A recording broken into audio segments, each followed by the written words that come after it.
राजकीय inter college हरदपुर में आयोजित 25वीं राज्य स्तरीय बालक वर्ग कबड्डी खेलकूद प्रतियोगिता का आज हुआ समापन। कबड्डी प्रतियोगिता में हरिद्वार और उधम सिंह नगर की टीमें बनी चैंपियनशिप। आपको बता दें कि खेल कूदों से छात्र छात्राओं में सामाजिक और भावनात्मक सीखने के साथ ही कौशल विकसित करने में मदद मिलती है। इसी उद्देश्य की पूर्ति हेतु राजकीय इंटर कॉलेज हरदपुर में आयोजित 25वीं राज्य स्तरीय बालक वर्ग कबड्डी प्रतियोगिता का आज गुरुवार को शानदार समापन हुआ।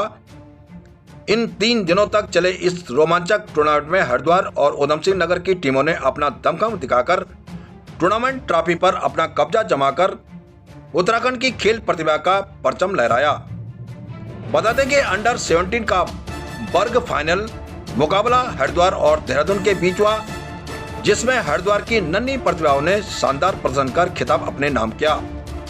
वहीं दूसरी ओर अंडर 19 का कांटे का टक्कर वाला फाइनल उधम सिंह नगर और टिहरी की टीमों के बीच लड़ा गया, जहां उधम सिंह नगर के खिलाड़ियों ने दमखम दिखाते हुए ट्रॉफी हासिल की। स्कूली छात्र छात्रों ने इन जीतों ने स्थानीय लोगों में जोश ही नहीं, राज्य की खेल भावना को नई ऊंचाइयों पर ले गया। इस मौके पर विद्यालय प्रधानाचार्य अवनिंदर बर्तवाल, शिक्षा संघ के राम सिंह चौहान, अतीकुर रहमान, रमेश पैनोली, मनोज रतोड़ी, हेमंत पैनोली, व्यायाम शिक्षक निशा खत्री मौजूद रही।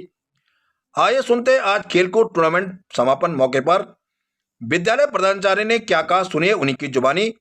उत्तराखंड प्रहरी न्यूज चैनल संपादक विनोद रौथाण की ये रिपोर्ट।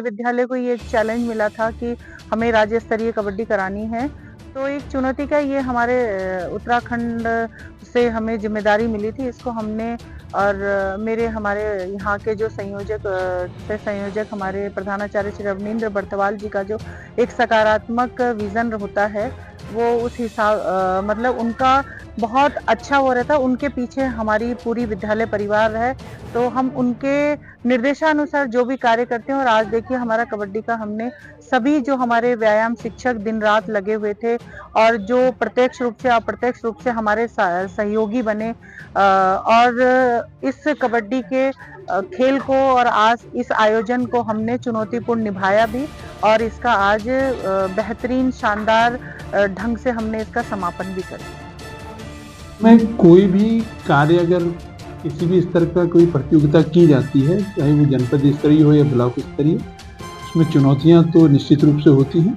और ये 25वीं जो बालक कबड्डी प्रतियोगिता थी, ये राज्य स्तर की प्रतियोगिता थी। इसमें सभी जो हमारे डिस्ट्रिक्ट से उनके जो प्रतिभागी 3 टीमें उनके आई, लगभग 40 सदस्य एक टीम पे थे। उन टीम्स की आवास की भी व्यवस्था की गई, उनके आवास के साथ साथ उनके खाने की भी व्यवस्था की गई और आने जाने का जो भी संसाधन थे उन पर भी विचार विमर्श किया गया।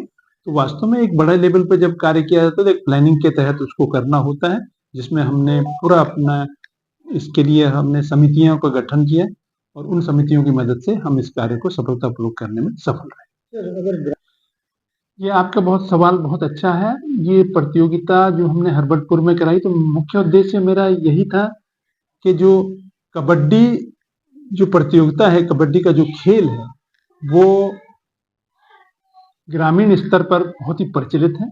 और हमारे अगर हम जौनसार क्षेत्र की बात करें देहरादून के, तो वहां पर तो ये प्रचलित है। और जब मैं भी 5 साल जौनसार में रहा हूँ, तो वहां की जो आपकी एज्ड लेडीज हैं, वो भी रात के समय जो कबड्डी के प्रीमियर लीग्स होती हैं उनकी वो जानते हैं, कि जैसे पुनेरी, पलटन आदि टीम्स का नाम भी वो जानते हैं। तो उसी से प्रेरित होकर ये मेरे दिमाग में था कि इस तरह की प्रतियोगिता का आयोजन अगर हम विद्यालय स्तर पर करते हैं तो बच्चों को निश्चित रूप से इसका फायदा मिलेगा और ये इनके लिए एक रोजगार का अवसर भी प्रदान करेगा, क्योंकि बहुत सारी प्रीमियर लीग्स कबड्डी पे होती हैं, तो वहाँ पर अगर ये बच्चे हमारे वहाँ सम्मिलित हो पाते हैं, उनके टेस्ट में क्वालिफाई कर पाते हैं, तो इनको ये एक अच्छा संसाधन प्रदान करेंगे, इनको एक रोजगार देंगे और इनकी भावी जीवन जो है एक अच्छे स्तर को प्राप्त करेंगे। धन्यवाद।